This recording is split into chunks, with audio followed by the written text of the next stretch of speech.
Baiklah, Assalamualaikum warahmatullahi wabarakatuh. Perkenalkan, nama saya Melandari dengan NIM D022142 dari kelas E Informatika akan menjelaskan sebuah chatbot sederhana dengan menggunakan Python. Langsung saja kita ke text editornya. Di sini saya menggunakan Visual Studio Code untuk membuat sebuah chatbot sederhana menggunakan library bawaan Python.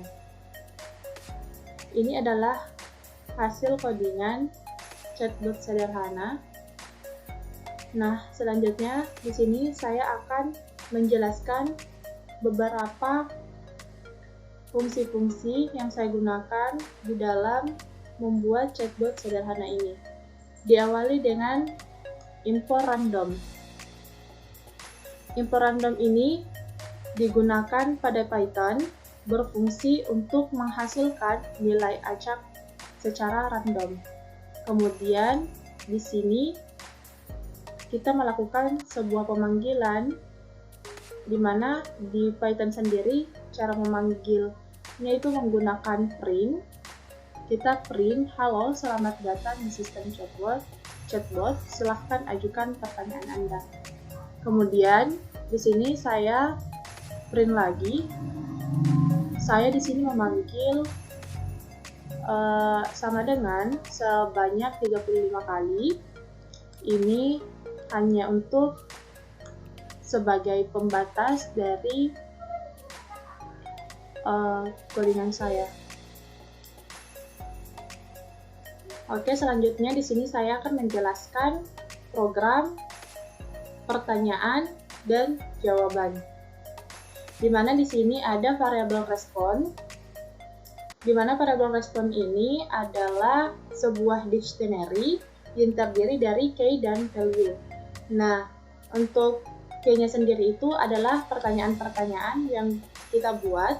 Kemudian value-nya ini adalah jawaban dari key-nya.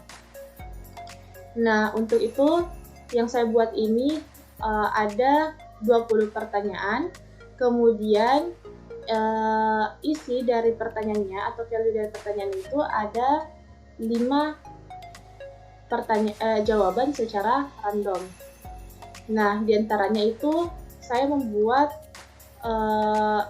sebuah pertanyaan karena ini adalah ketentuannya, yaitu siapa nama Anda, kemudian value-nya adalah nama saya sendiri, Mary Wulandari, dengan NIM D022142. Selanjutnya kita beralih ke fungsi untuk mengembalikan jawaban chatbot. Di sini kita menggunakan DevRespond dengan parameter user message. Di sini digunakan untuk menentukan bagaimana chatbot merespon pesan yang diterima dari user. Kemudian di sini kita menggunakan percabangan if-else, di mana fungsi ini memeriksa apakah pesan yang diterima pengguna ada di dalam respon yang telah ditambahkan sebelumnya.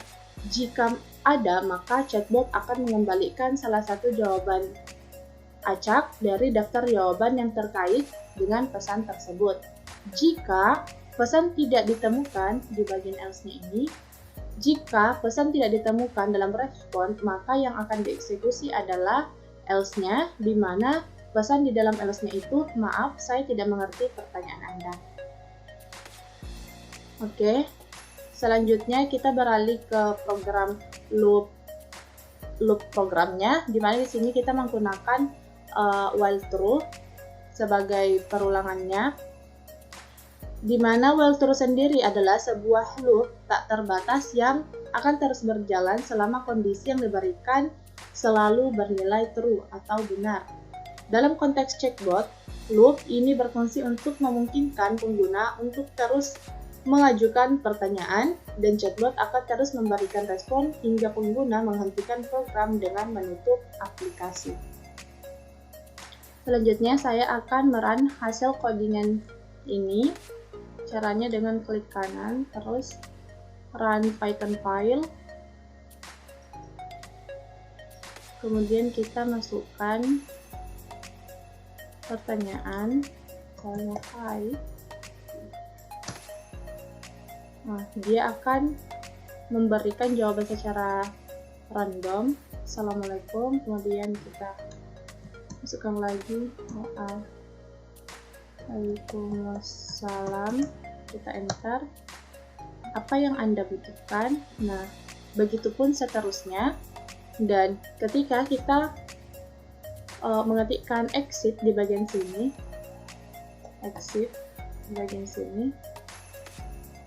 maka program akan keluar secara otomatis dengan pesan terima kasih telah menggunakan layanan chatbot kami.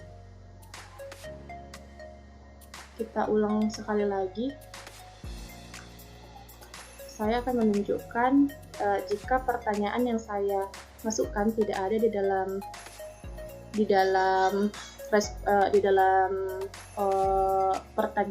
daftar pertanyaan, maka dia akan mencetak ini tadi else-nya, yaitu maaf saya tidak mengerti pertanyaan Anda. Misalnya saya ketikkan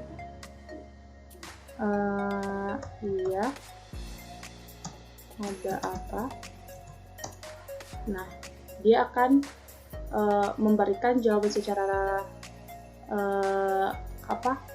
hasil dari else-nya ini, yaitu maaf saya tidak mengerti pertanyaan Anda. Kemudian saya exit.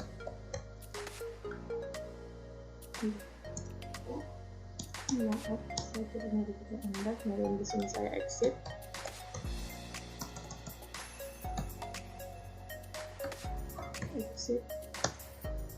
Oke, dia keluar dari programnya. Terima kasih telah menggunakan layanan chatbot kami. Nah, ini untuk chatbot sederhana menggunakan library bawaan Python. Oke, selanjutnya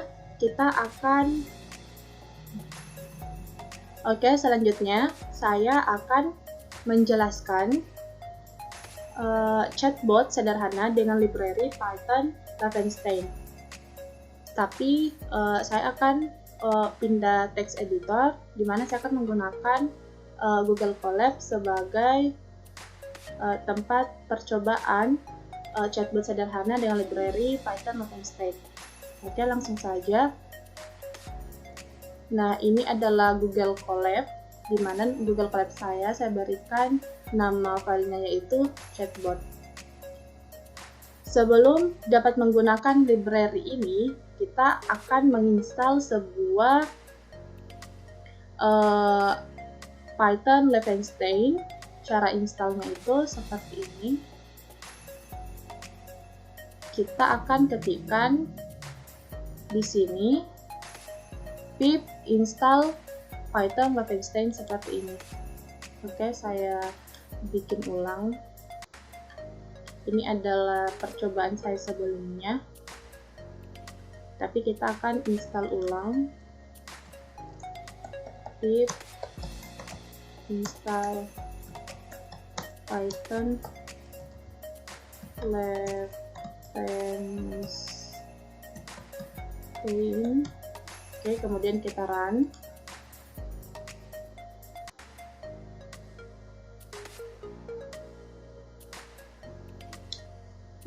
Lama juga ya.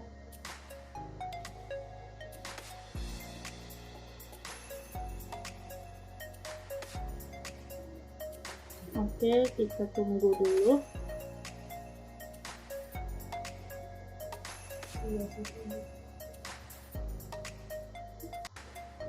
Wow, di sini looking indexer.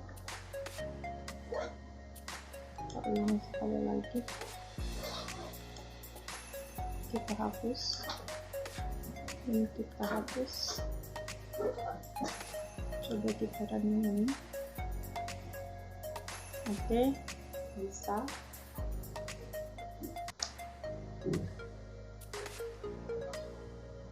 Baik, ini sudah terinstall.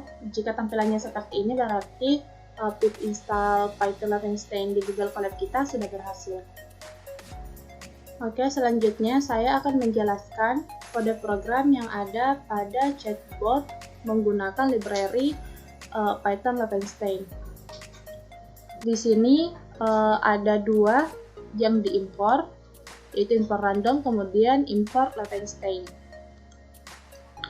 Di sini ada beberapa listing program yang berbeda dari chatbot yang pertama.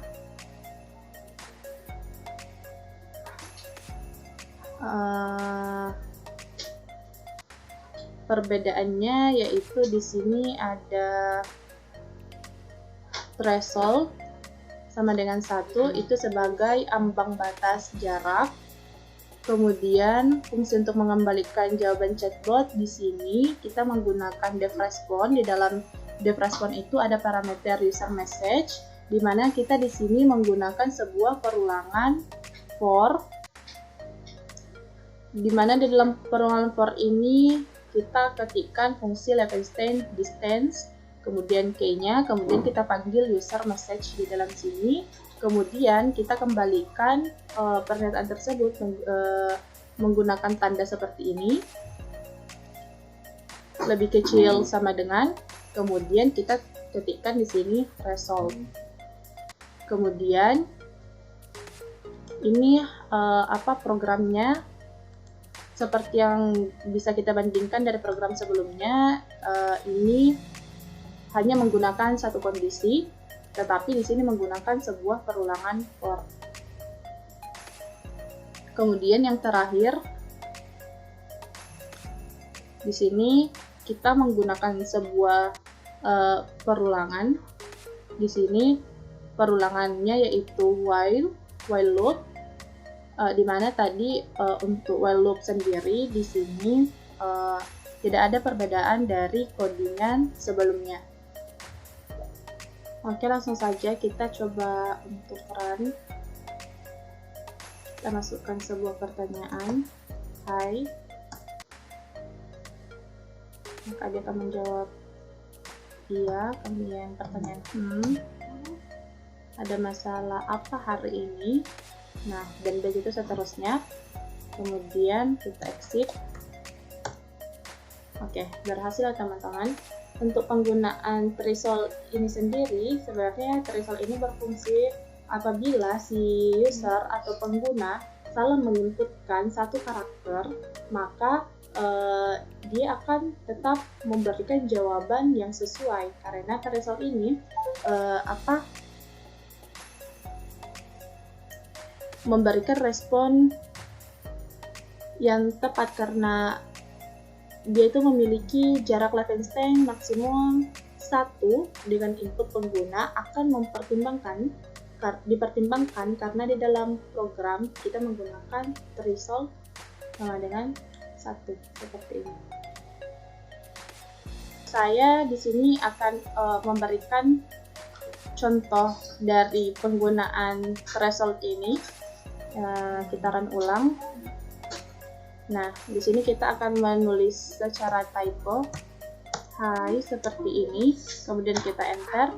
Nah, dia akan tetap memberikan jawaban secara tepat, walaupun kita salah menuliskan pertanyaannya. Nah, itulah gunanya threshold yang saya jelaskan tadi. Oke, kemudian kita keluar dari programnya, kita exit. Nah, oke. Seperti itu. Oke, itu saja dari saya. Sekian dan terima kasih. Saya akhiri dengan ucapan Assalamualaikum warahmatullahi wabarakatuh.